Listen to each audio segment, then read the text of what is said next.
my name is Judy Carino, and I am a full-time faculty member and program chair for the nursing department here at College of DuPage.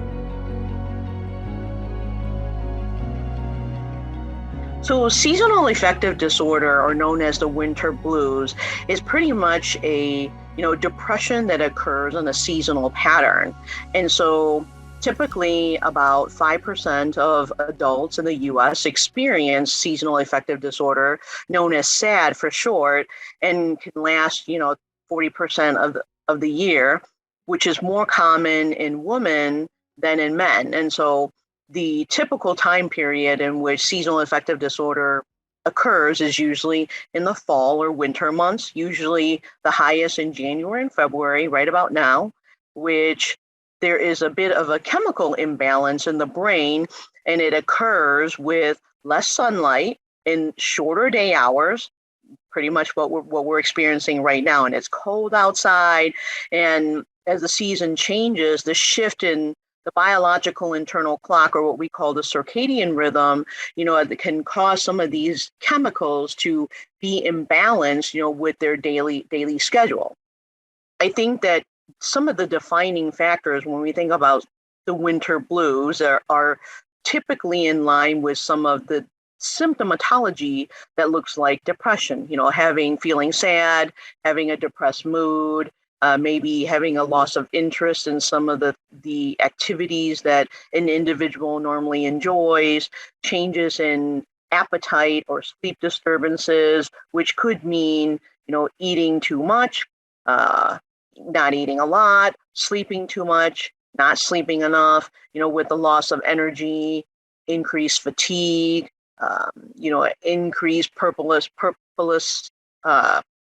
physical activity, like, maybe not able to sit still or having very slowed movements that isn't typical, and difficulty concentrating. And usually when we're looking at these types of symptoms, where we get concerned is if the depression kind of progresses or persists for a long period of time, where we start to add it affects the person physically and mentally, where they may be feeling worthless, helplessness, guilty, to the point of even like thoughts of death or suicide. But, a seasonal affective disorder is usually seasonal in that you have these depressive type symptoms. And so if we progress any further, then we actually will fall into a different category of depressive, like a major depressive disorder.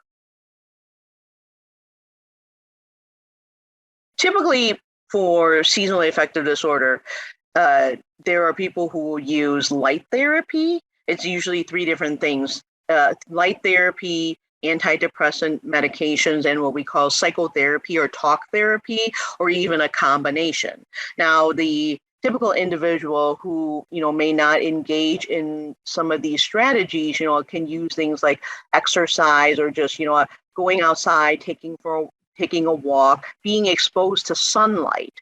Because there's something about the light, sitting in front of like a light box, or just being outside exposed to light for at least 20 minutes a day, kind of tries to stimulate the brain cells and the part of the brain that can try and restore some of that body's like biological clock, from adapting to like the shorter daylight hours, or just like the lack of sunlight, so to speak. And so any one of those combination is usually good. So that just depends on the person. I have, as a psych nurse practitioner, I've seen many different patients, who use, one method or another, or use a combination. And there are some people who take antidepressants just during the seasons of the winter months. And then there are some people who going outside, taking a walk for 20 minutes is enough. And there are people who use a combination of the two just during the fall and winter months. When I think about, like, especially at COD here, we actually have a campus community, a depression and anxiety resource page on our COD website, along with some videos.